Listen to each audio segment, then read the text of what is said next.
बरसात की काली रात, आकाश में बिजली और हवेली के चारों ओर वीरान सन्नाटा। गांव के बुजुर्ग कहते हैं, उस हवेली में मत जाना, वहां आरती की आत्मा कैद है, जिसने मरते वक्त हवेली को श्राप दिया था। आरती की मौत की दास्तान। 1 मिनट। कई साल पहले ठाकुर ने लालच में आकर आरती को हवेली में जिंदा दीवारों में चुनवा दिया। उसकी चीखें आज भी हवेली की दीवारों से सुनाई देती हैं।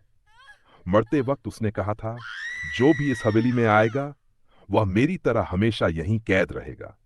दोस्तों की चुनौती है। 4 कॉलेज के लड़के गांव घूमने आए। बुजुर्गों ने मना किया, पर उन्होंने कहा, भूत वूत कुछ नहीं होता, आज रात हम हवेली में रुकेंगे।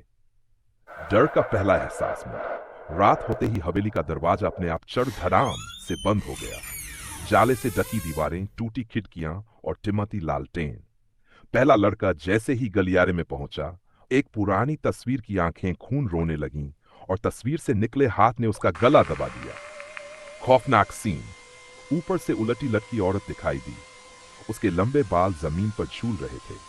टूटे कमरे में पायल की छन छन गूंज रही थी, लेकिन वहां कोई दिखाई नहीं देता। तीसरा लड़का भागने लगा, तभी दीवार से हड्डियों वाले हाथ निकले और उसे जिंदा खींचकर अंदर घुसा लिया। अब सिर्फ विक्रम नाम का एक लड़का बचा। ट्विस्ट का खुलासा। विक्रम को हवेली के तहखाने में एक पुरानी डायरी मिलती है। उसमें लिखा था, मैं आरती हूं, मुझे जिंदा चुनवा दिया गया। अगर कोई मेरा सच दुनिया को बताए और मुझे न्याय दिलाए तो मेरी आत्मा मुक्त हो सकती है। तभी उसके सामने आरती की आत्मा प्रकट हुई। पहले उसका चेहरा सड़ा गला और भयानक था, फिर धीरे धीरे वही चेहरा बदलकर एक सुंदर और मासूम लड़की के चेहरे में बदल गया। उसने कहा, मेरी कहानी सबको बता दो, वरना तुम भी यहीं फंस जाओगे।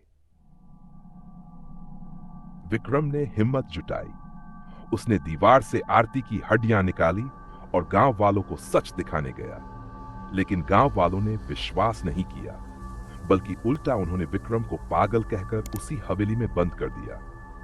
रात होते ही विक्रम की चीखें भी हवेली में गूंजने लगीं। अंत। आज वो हवेली पहले से भी ज्यादा डरावनी है, क्योंकि अब वहां सिर्फ आरती की नहीं, बल्कि विक्रम की आत्मा भी भटकती है। दोनों मिलकर हर उस इंसान को हवेली में खींच लेते हैं जो वहां जाने की हिम्मत करता है। लोग कहते हैं, रात के सन्नाटे में अगर हवेली के पास से गुजरो और पायल की छन छन सुनाई दे, तो समझ जाना कि आरती और विक्रम तुम्हारा इंतजार कर रहे हैं।